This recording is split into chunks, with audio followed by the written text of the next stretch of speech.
కన్నప్రేమ ముందు పరువు చిన్నబోయింది. అల్లారు ముద్దుగా పెంచుకున్న కూతురును ఏకంగా ప్రియుడితో ఇంట్లో చూసి కోపం తట్టుకోలేకపోయింది తల్లి. చిన్నప్పటి నుంచి బంగారంలా పెంచుకున్న కూతురును చాలా సింపుల్గా ఆవేశంలో హత్య చేసింది.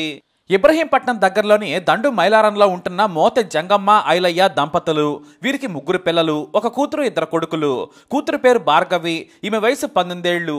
దిల్సుఖ్ నగర్లోని అనిమిసెంట్ కాలేజీలో డిగ్రీ చదువుతోంది భార్గవి.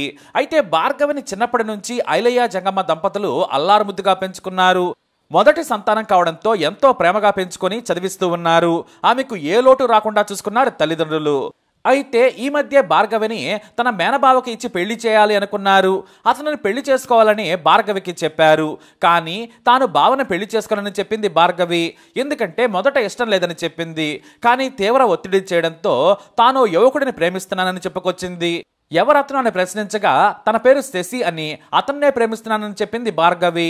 ఈ కుర్రాడు కూడా స్థానికంగానే ఉంటాడు. కానీ ఎట్టి పరిస్థితుల్లో ఒప్పుకునేది లేదని తల్లిదండ్రులు భార్గవిని హెచ్చరించారు. తాము బుద్ధిగా చదువుకోమని పంపిస్తే నువ్విలా ప్రేమ పేరుతో తిరుగుతున్నావా అని తిట్టారు. అంతేకాదు కాలేజీకి వెళ్లకుండా ఇంటి దగ్గరే ఉండాలని కూడా చెప్పారు. దీంతో భార్గవి కూడా ఇంటి దగ్గరే ఉంటోంది. కానీ ఈ భార్గవి మాత్రం తన ప్రియుడు శశిని మాత్రమే పెళ్లి చేసుకుంటానని చెప్పడంతో వారికి మరింత కోపం వచ్చింది. ఎట్టి పరిస్థితులలోనూ మేనబావనే చేసుకోవాలని చెప్పారు. ఇంత చిన్న వయసులో ప్రేమేంటని తిట్టారు. దీంతో కుటుంబంలో ఈ విషయంపై గొడవలు కూడా జరుగుతూ వస్తున్నాయి. తమ పరువు తీస్తున్నావని తల్లిదండ్రులు కూతురుపై కోపం పెంచుకున్నారు. అయితే వ్యవసాయ పనుల్లో ఐలయ్య జంగమ్మలు బిజీగా ఉంటుంటారు. పిల్లలను చదువుకోమని పంపిస్తూ ఉంటారు. ఇలానే మార్చి 18న ఉదయం భార్గవిని ఇంటి దగ్గరే ఉండాలని చెప్పారు. మిగతా ఇద్దరిని కాలేజీకి పంపించారు. అయితే తల్లిదండ్రులని సమయం చూసి శశిని కలుసుకునేది భార్గవి. అలానే ఆ రోజు కూడా తల్లిదండ్రులు పొలం పనికి వెళ్లారు. దీంతో భార్గవి తన ప్రియుడిని ఇంటికి పిలిపించుకుంది. వారిద్దరూ కూడా తలుపులు పెట్టుకుని ఏకాంతంగా గదిలో ఉన్నారు. అప్పుడే భార్గవి తల్లి జంగమ్మ వచ్చింది. తాను ఇంటికి వచ్చి చూసేసరికి లోపల గడియ పెట్టి ఉంది. దీంతో తలుపు కొట్టగానే భార్గవి తీసింది.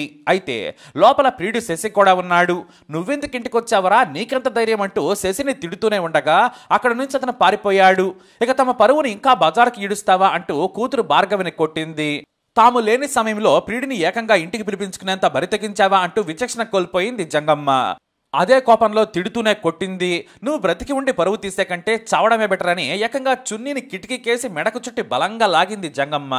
ఊపిరి ఆటం లేదమ్మా, నీకు దండం పెడతానన్నా కూడా కోపంలో జంగమ్మ అస్సలు వదిలిపెట్టలేదు. కన్న మమకారాన్ని కూడా క్షణికావేశంలో వదిలేసింది. ఇంతలో ఆమె కొడుకొచ్చాడు.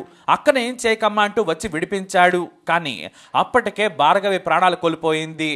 కొడుకు వచ్చి గట్టిగా తిట్టేసరికి కానీ ఆమె కోపం తగ్గలేదు. అప్పుడు కానీ ఆమె తేరుకొని నా కూతురు బ్రతకాలి అంటూ ఆరాటపడింది జంగమ్మ. ఆసుపత్రికి తీసుకెళ్లినా కూడా ఫలితం లేకుండా పోయింది. ఈ విషయం పోలీసులకు తెలియడంతో ఏసీపీ రాజు, సిఐ సత్యనారాయణలో వచ్చి విచారణ చేశారు. తమ ఇంట్లో ప్రియుడితో తన కూతురు మాట్లాడుతూ ఉండగా కోపం తట్టుకోలేకపోయాను, కోపంలోనే చంపేశానని తల్లి చెప్పింది. ఇక జంగమ్మ కొడుకు ఫిర్యాదుతో పోలీసులు కేసు నమోదు చేశారు.